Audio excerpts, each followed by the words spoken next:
Okay, listen. Are you ready for me to make a very bold confession? Something that I've never talked about on the internet before. Something that might shock you.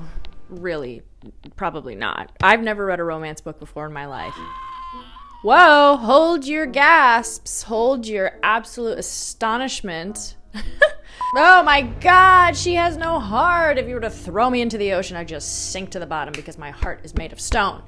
No, not really. I just have never picked up an actual romance book. No Danielle Steele's, no, I don't even know any other romance authors, honestly. I've never read any. I've read books that have a lot of romance elements to them, a lot of classics that have that feeling within them, but something that is just explicitly a romance, feel-good, heart-warming time, I've never read it. I like the dark, I like the disturbing, and I like when there is no love in sight. So today we're going to change that. I want to try to read a romance book. Now, this all started with a little story. I was invited to a Book of the Month event. I live in New York City. Book of the Month's headquarters are based in New York City. It was awesome. We were celebrating the release of the Jenny Jackson new book. And I had met two other creators there. Donnie Reed's my guy. Check him out. He's awesome. And also Elise Carlin. And she came up with this idea for a little game that we would go to the Book of the Month wall and pick a book that we think each other would enjoy. Now, I'll be honest, I totally blacked out. I don't remember what I gave the other two people because I was like, it was like I was in my own personal Criterion collection. I got a little bit lost. The pressure was on and I fumbled, okay? I fumbled. But Elise did not fumble, and she is a big romance reader, and she recommended that I pick up this book, The Romance Revival. I know not a single damn thing about this book. Not a single damn thing. Aside from I think it's probably a bestseller because I walked into Target quite literally yesterday and saw this on their bookshelf. So I'm assuming if it's in Target, it's reaching wide audiences. And right now it's reaching you, baby. The only thing I also know about this is that just 2 seconds ago, I found out that this was written by two women. Okay? This is their combined pen name together, right? Okay? I know nothing else about this aside from it says romance on it, and I feel like exploring some romance. So let's find out what this book is about together because I have not a single clue. 3 years ago, scientist Emery Finch did something completely out of character. She got married to Luca, the impossibly charming landscaper she met on one blistering night in Vegas, who made her laugh, made her dance, and made her feel. But now Emery is consumed by her top secret research, missing dinners, forgetting anniversaries, and promising herself Luca will understand once her cutting-edge discoveries come to light. Until the unthinkable happens. A tragic accident takes Luca from her. Oh, desperate not to lose him, Emery breaks every rule using classified technology she's developed to bring him back to life. What?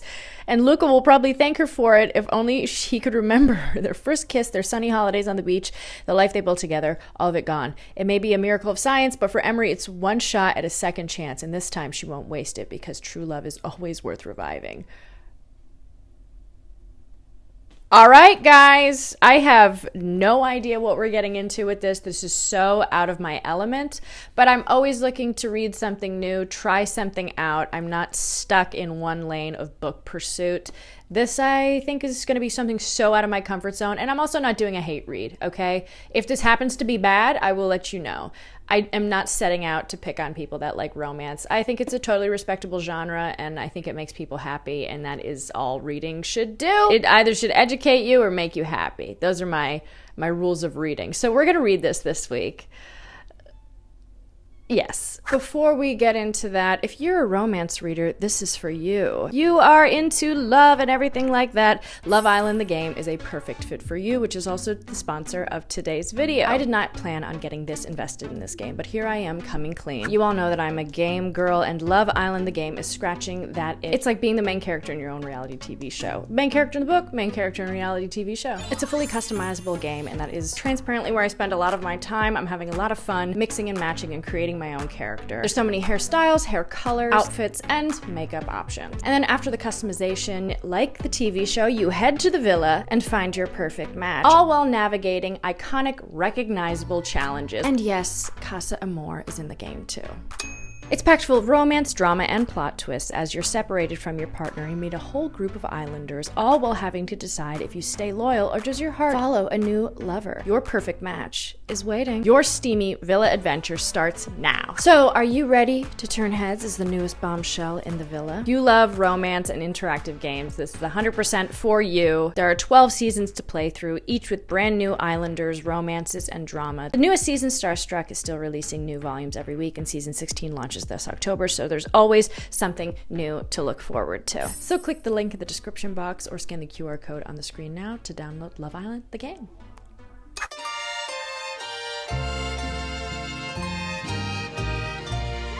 You know what? You know what? Hell yeah. Hell yeah. Okay?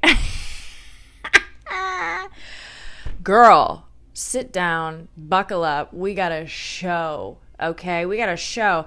I'm right about here in this journey. And it's a journey, honey. It is a journey. A journey. I'm going to be honest with you guys. I've never read a romance. We've talked about that. Romance adjacent books, yes. Mommy's been there, okay? Lots of these classics, lovey-dovey, bubbling. We feel the love. We want the love. Never read an actual, like, contemporary romance book, I should say. And I know that a lot of them deal with tropes, right? And I'm in the book talking world and literally book talking, not book talk. I'm in those worlds though. I know a lot of the lingo, a lot of these really popular romance tropes. I knew it was like enemies to lovers, right? But I wanted to look up what the other tropes are that are super popular. And I wanted to kind of diagnose this one and see what we're getting into. From what I understand, the big ones are enemies to lovers, friends to lovers, fake relationship, forced proximity, grumpy/sunshine, which, you know what? That was me before I read this book. And then there is also second chance romance, which is probably what I would say that this book is. This is what this feels like. If you've read it, anybody that's read it, let me know. I feel like this is a second chance romance because what are we getting into here? All right, so we follow our main character, Emery. She is a 34-year-old woman. She has been married happily to her husband, Luca, for the past 3 years. They met on a whim. It was just such a they met at a friend's wedding in Vegas. They spent the night together. It was their first time ever having a proper one-night stand. They fell into one another, and they've been together ever since. Well, Emery has a little hidden secret. Shh. Shh. On the front, her veneer of life is basically saying that she works for lasers with medical equipment, but there's something deeper that she's been researching on. She's been working on this thing for the past 10 years, and she doesn't let anybody know, not even her husband, Luca. Luca is a landscaper by trade. He's a muscly, hot brunette. No, he's not. He's a blonde, dusty blonde with blue eyes, and he loves her and cares about her. He adores her on literally so many different levels, and he feels like he's not being seen because Emery, the workaholic that she is, she has this big presentation due. She gets so wrapped up in it, and she basically puts her relationship on the back burner, and she misses their anniversary. And it is during this anniversary something happens to Luca. Now, I'm gonna get into some spoilers in this because I really want to talk about this book because this is a really funny experience for me. This is, honestly, I think you guys are all thinking that I'm gonna hate it. And you know what? I know what this book is. I know what this book is because there's one line in particular that I got to read out loud to you. One of the best things I've ever read, and I have since repeated this to multiple people, and we all are having a whale of a time with it. The context of this line, just to really give you the full experience, is that Emery has this arch nemesis that she works with. His name is Vince. He's just a little conniving little guy, and she's kind of scheming with her friend at work how they're going to make him squirm and make him feel uncomfortable. And she quite literally says, and I quote, page 20, if anybody's wondering, "I'm so proud of both of us." I give her a quick, tight hug and then step back, adjusting my blazer. Think we'll make Vince's butthole pucker into an angry pinhole today?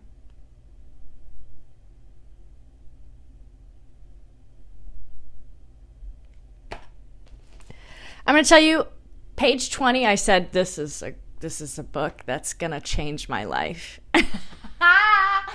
Yeah! Whoa!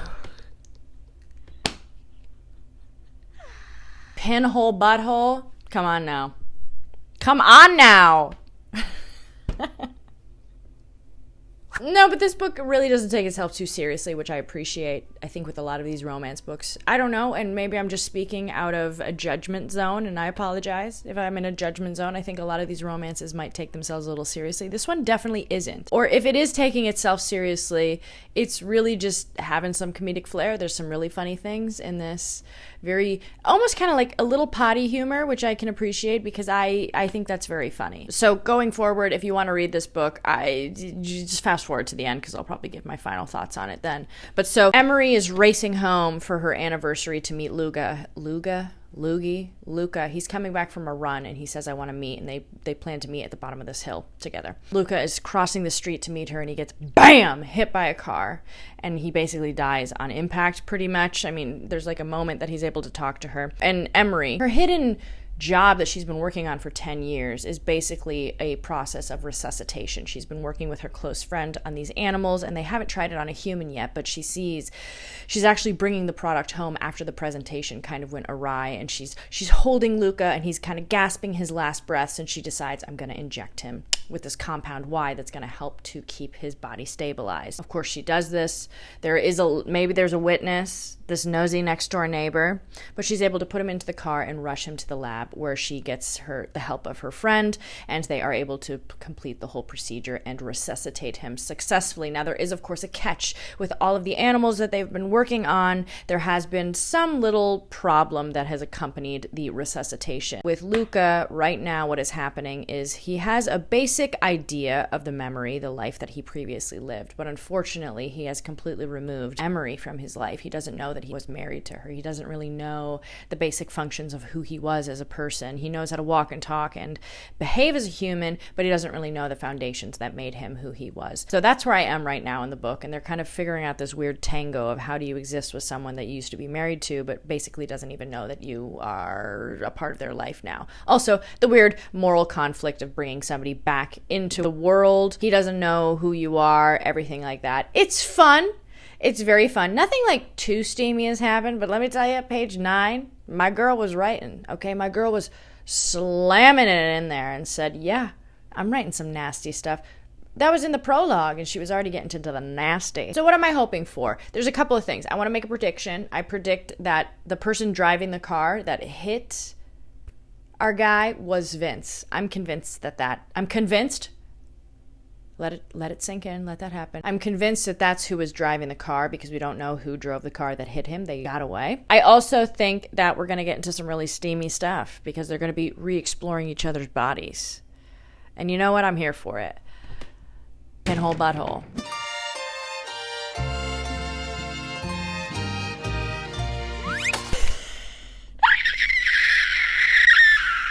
It's been completed. Okay, ring the alarm. This has been completed. Maybe I've been completed in the process. This is literally one of the funniest books I've read, unintentionally, though I do think that the authors were very much in on the humor of this. I'm almost speechless because of some of the things that I read in here. And I'm not ragging on this, okay? This book knew what it was. It stuck very, very true to the premise, to the trope, to the idea that somebody came back from the dead and we're just going to live with that. Every character in this was like, yeah, he's back. That's fine. The year of our Lord 2026, this man's back from the dead. Hell yeah. Where did we leave off? Okay, so our girl Emery and Luca. Also, I just want to take a little break here and talk about romance. Okay, don't mean to hard pivot like I'm about to do, but I'm doing it. I just randomly watched a Lindsay Lohan Hallmark movie, Our Little Secret. I've been in this world. I don't know why. I just said, if I'm going to do romance, I'm going to do it. And her character's name was Avery. And then I said, this character's name is Emery. I think that in these romance worlds, a lot of these female character names feel very adjacent to that. Am I wrong to say that? Am I stereotyping a little too much? Maybe. Okay, tangent aside. Anyway, our girl Emery and Luca, they're back together. They're kind of falling back in love again, because Luca, he's rebuilding these memories, and they're also, in a way, starting to redate one another, right? They're starting to feel what it's like to live in a world that's completely fantasy, because basically a man coming back from the dead, let's just talk about it, that's fantasy, right? That's fantasy. This is like a reworking of Frankenstein's monster. But she's not creating him into the man that she wants him to be, right? She could very easily, this story could very easily pivot into her making him into what she wanted him to be, because she can basically augment and create memories for him at this point. But really what's happening in a very strange turn of events is that she's becoming the woman that he wanted her to be. So it's like he died, came back to life, and she also is coming back to life in a different way. There's a huge chunk of this. I'm in my pajamas right now, okay, because they're very chic, and I think it looks very nice, but also because a vast majority of this book is them just reconnecting and lounging around. She's able to take time off from her incredibly important job, her incredibly dense job, after she just basically committed a crime with putting her husband into the laboratory that she works at and resuscitating him. She also employed her friend Annie, who I forgot to mention in the beginning, but she is also a very important part of this journey because she is kind of the right-hand man for Emery. So she employed her friend Annie in the BioVive, which is the name of the machine that Emery makes to resurrect her husband. All this happens. All this is, they're retracing steps. They're also trying to be as vague as possible so that the nosy neighbor, Betty, who I referenced in the last check-in. Also, Luca has a best friend, Crash, that he works with. That's his partner in the landscaping business, and they're trying to keep it as shady less as possible so that people don't know. But of course, Crash comes over. They have to tell him what happens, and he's like, yeah, that's cool, man. What? These people are just living in a world. I wish I could live in that world, Anyway, I made some bold predictions in the last section of this video. I said that there's going to be some steaminess. Yeah, there was. But you had to work for it. And I think that that's what I'm realizing that a lot of romance is now, is the buildup. They put off on being romantic together. And then at a page like 200 something, they do it. They're doing it. They're doing it. I woke up first thing this morning, that's what I was reading. I said, whoa, could have read this last night. I had some sweet dreams, right?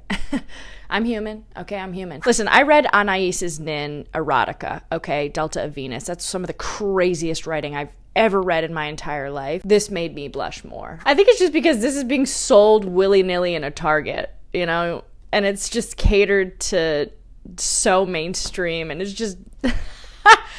I don't know why, but it was making me laugh a lot. Anyway, so they finally, they meet their parts and they make sweet love, and it's wonderful. Of course, once they're happy together, this is where it starts to change a little bit. You come to find out that Luca, when he wanted to meet Emery, the night that he got hit by the car, he was actually gonna tell her that he wanted to separate. That was a little shocking moment for me. I wasn't expecting him to want to separate from her. Also kind of crazy that they've only been together for 3 years and they have such a magnetic pull to one another. And he's like, no, I wanted to separate. That just feels so weird to me. I don't know. I know that he was unhappy in his previous life with her, but it just feels like they didn't really give it a chance to work out. I don't know. That feels very strange. Anyway, this is a little shocking moment that happens. And then starts to really hit the fan when Luca is abducted. What? Oh my God. I'm going to try to summarize this in about 5 seconds. Emery is called into Bionex and they say, hey, we saw that you were doing something crazy with another body. With you and Annie were doing something. What's happening here? What's going on? And Vince, her arch nemesis, butthole, pinhole, butthole pucker. We're going to call him Butthole Mother Pucker. He's kind of smugly saying, yes, something happened, didn't it? So she is basically not chastised, but she said, if this does work out, you need to bring him back to the facility, and we want to have the U.S. military use your services. And she goes, oh my God, okay, let me get my husband in here to prove that this actually worked, that my resurrection actually works. So she goes home. He's not there. What? You come to find out that he has been abducted. And that is when it is revealed. Remember, I made a prediction in the last segment of the video that he was abducted by Vince? Well, I was kind of right. But there was a character, Claire, in the beginning of the book, who was an incredibly nice woman to Emery. She helped her with all of her research, and at certain points in the book, Emery thought that she was standing up for her against Vince. Well, it was really Claire was the mastermind. Now, remember I talk about Betty, the old nosy neighbor. She comes in, helps save the day. It's Betty, Annie, Crash, and Emery. They're all like thrown into a car together, and chaos ensues. There's a gunfight. And everybody's saved. Of course. What did you expect? Oh, also, Emery gets shot. Should probably put that in there. Emery gets shot. But Annie, she stabs her with the compound Y, which is also what stabilized Luca in the beginning.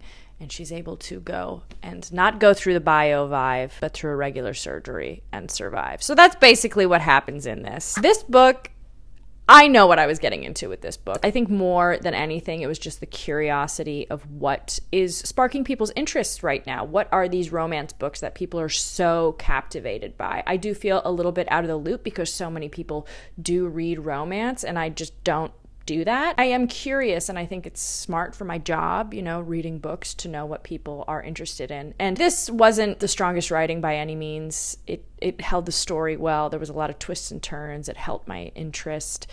I do think that this has some of the funniest lines I've ever read in my entire life. I've been taking pictures of these lines and blasting them out to people. Let's watch Captain America. She cuts in with forced brightness, turning back to the television. It's fun, and everyone likes looking at Chris Evans. He's America's ass for a reason, What? Slowly, the kiss tapers off and her eyes flutter open. Her fingers scratch gently against my scalp. I really love kissing you. I smile at her, nodding. Big same. This one's one of my favorites. I am on horny overload today. The vulgarity in this was surprising to me. I mean, I love a vulgar book, love a vulgar premise. The vulgarity in this was so shocking to me at certain points. Woman, you'd better get that out of my face if we're going to Yosemite anytime in the future. It's time to lock in. I can't kick ass in a shirt. So those are some of my favorite lines. There was a lot of other funny little lines in there, but those ones kind of took the cake.